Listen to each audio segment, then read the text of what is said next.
शहर कायद में शदीद गर्मी में के इलेक्ट्रिक की सितम ज़रीफ़ी जारी है। शदीद गर्मी में 10 से 12 घंटे की गैर एलानिया लोड शेडिंग का सिलसिला जारी है, जबकि शहरी परेशान हो गए हैं। मामलात ज़िंदगी दरहम बरहम हो गए रह गए। तफसीलात क्या हैं, मरियम हसन से जानते हैं। जी मरियम। में कम से कम 12 घंटे गैर एलानिया लोड शेडिंग का सिलसिला जारी है, जबकि अगर शहर के दीगर इलाकों की बात की जाए, खुसूसन कच्ची आबादियों की, तो वहाँ पे भी सूरत हाल जो है बहुत ज़्यादा तशवीशनाक होती जा रही है। इलाका मकीनों का क्या कहना है, उनसे जानते हैं। सर, आप बताइएगा कि कितने घंटे आपके इलाके में लोड शेडिंग हो रही है?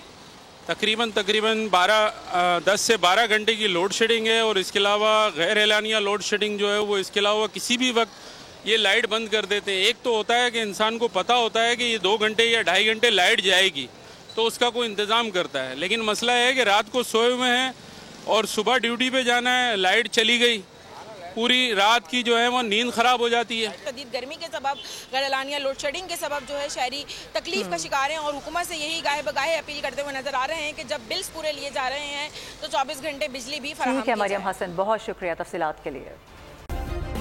सब्सक्राइब करें और बेल दबाएं ताकि कोई खबर रह न जाए।